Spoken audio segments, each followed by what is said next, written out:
In the valley of Nis, the accursed waning moon shines thinly, tearing a path for its light with feeble horns through the lethal foliage of a great uperus tree. And within the depths of the valley, where the light reaches not, move forms not meant to be beheld.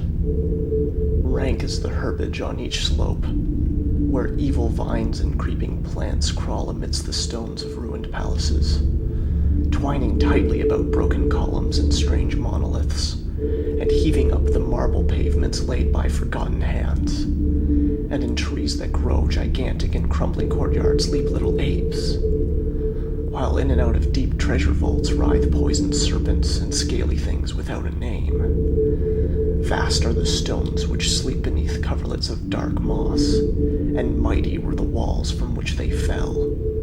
For all time did their builders erect them, and in sooth they yet serve nobly, for beneath them the great toad makes his habitation.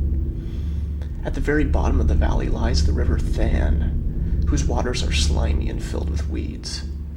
From hidden springs it rises, and to subterranean grottos it flows, so that the demon of the valley knows not why the waters are red, nor whither they are bound.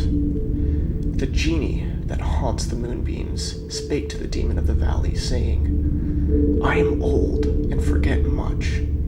Tell me the deeds and aspect and name of them who built these things of stone." And the demon replied, "I am memory, and am wise in the lore of the past, but I too am old. These beings were like the waters of the river Than, not to be understood. Their deeds I recall not, for they were but of the moment. Their aspect I recall dimly. It was like that of the little apes in the trees. Their name I recall clearly, for it rhymed with that of the river. These beings of yesterday were called man." So, the genie flew back to the thin-horned moon, and the demon looked intently at a little ape in a tree that grew in a crumbling courtyard.